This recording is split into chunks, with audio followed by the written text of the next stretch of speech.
Hello, welcome to Tool Tuesday. This is the second episode in a little series I'm doing on this wall blowtorch. And last week's episode, we went through it and got the tip figured out. There was a clog and we got that all cleaned up. So this week we are going to, and it's all moving through the torch head here. So this week we need to work on being able to build pressure, and that's going to entail a little bit of work on the pump, and hopefully we can get it to build pressure.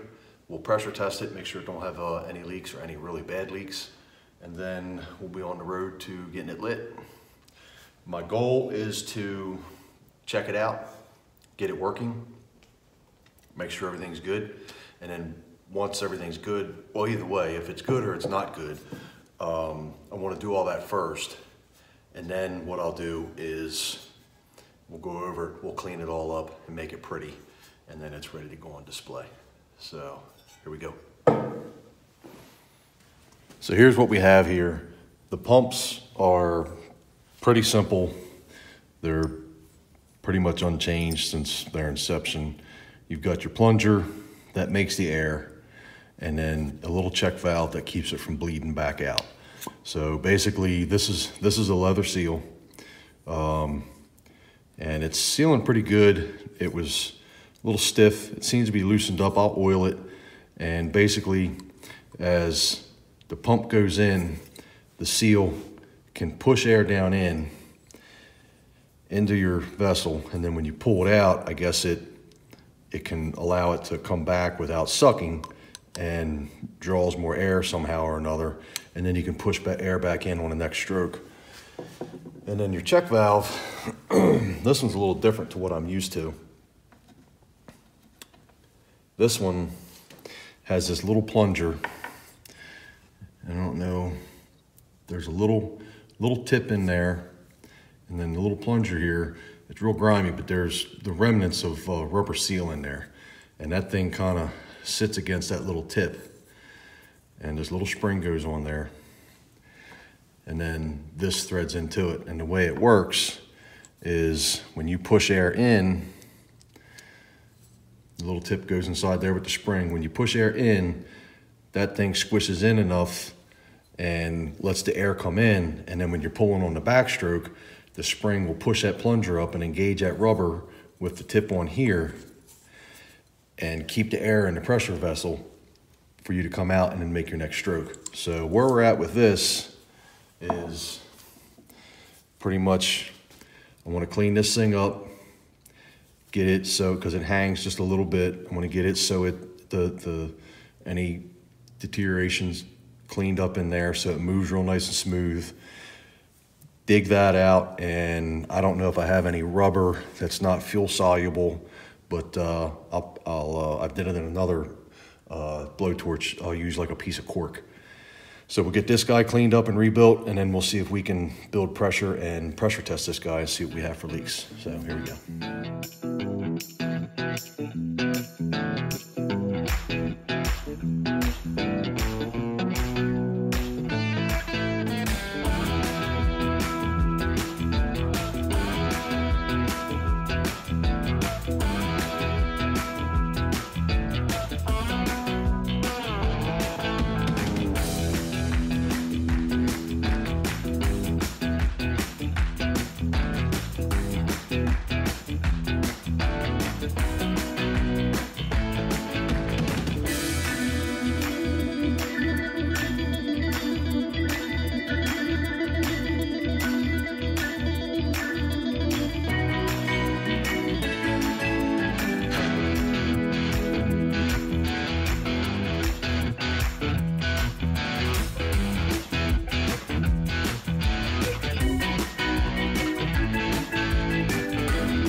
So we got her all put together.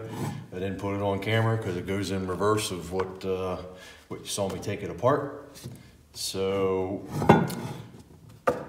little spoiler, it does build pressure. I already pumped it up, but I did not check it yet. So we'll see how this goes. I wanted to clean all the flat surfaces, ceiling surfaces I could. So that's why I Scotch-Brighted the bottom here to get any little boogers off of there, and the cap, cleaned that all up, and I put a little oil. It's a little thing I do on a lot of things that I put together. I'll put a little bit of oil on the threads or grease because it helps seal just a little bit, and it's not like a glue or anything permanent, but you'd be surprised on the length of the threads what a little bit of grease or oil can make a difference on. So I cleaned all those surfaces up, and particular attention to these, get any rust crusties off the screws and get that surface real cleaned up. There was a little scale built up on this one because I want to make sure everything's sealed pretty well. This nut right here, it's like a gland nut on like an old valve, an old turn valve that you might see for like old hose bibs or outside spigots or something. It has a graphite packing. I don't know if it's a graphite rope or string, but the valve was real loose, and you just keep snugging it up, and now I got like real nice tension on there, and that should seal this up. Maybe not completely, because I mean it's probably 70 years old or more. But so let me pump this guy up, and we'll see if we can spray it down and hopefully don't have any leaks.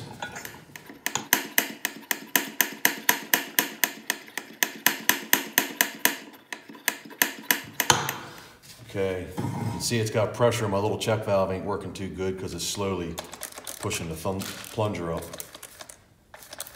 I want to check all the areas.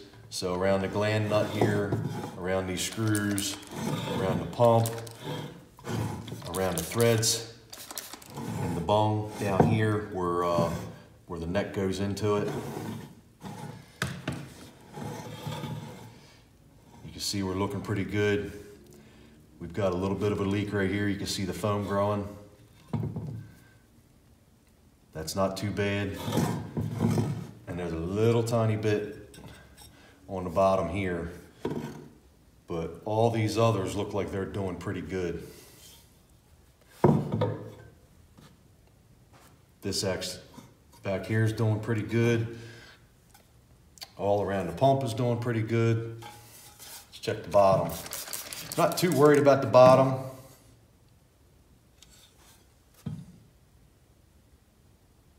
Bottom's tight.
Losing pressure pretty quick between the little leaks around here and so on. I guess the pump don't seem like it's doing too bad. You can tell when the check valve ain't working because it'll push the plunger up like that, and it's not been pushing it up, but you can hear it die down as it's losing pressure.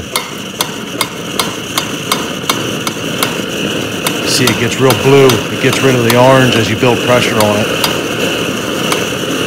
Cut the valve back a little bit.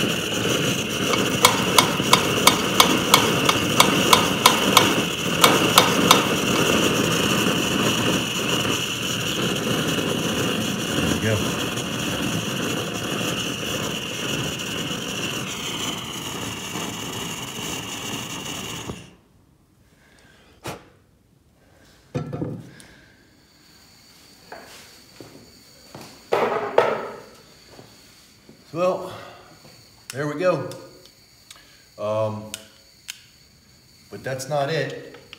I still want to, now that I got it cleaned up and working, I want to go over it and get it all cleaned up, and probably won't light it again, maybe on a special occasion. The problem is they're so sooty, and you can kind of see how black that got from lighting it.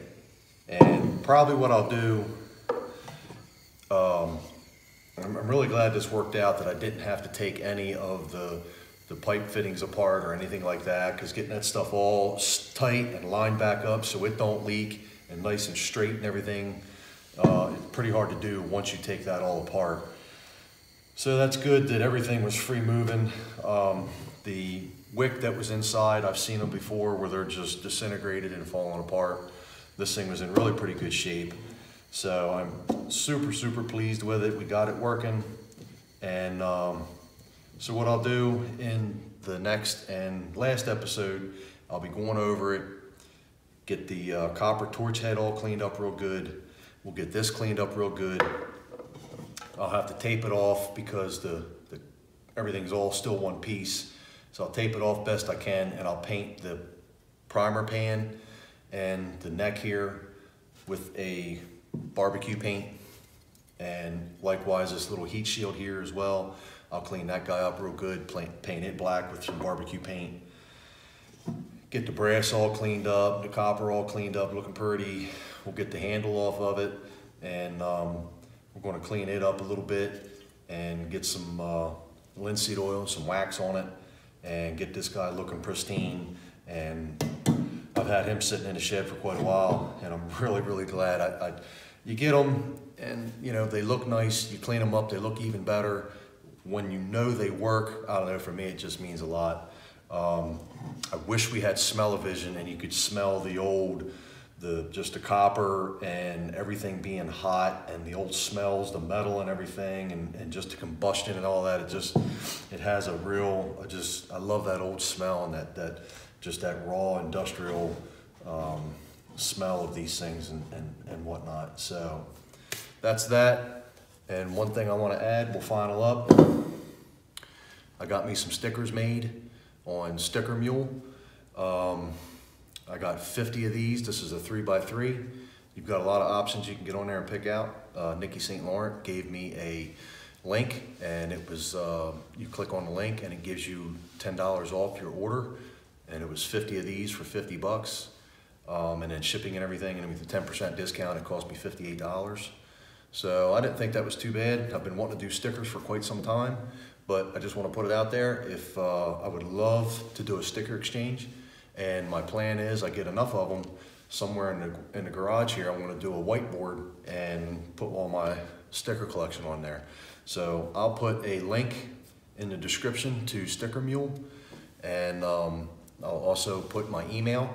So if anybody's interested in doing a sticker exchange, we'll swap emails and get addresses, and we'll do a sticker exchange. So, but that ended real well. We got this all cleaned up, and next episode, or I'm sorry, we got this all fixed up and working. Next episode, we're gonna get him cleaned up, made pretty.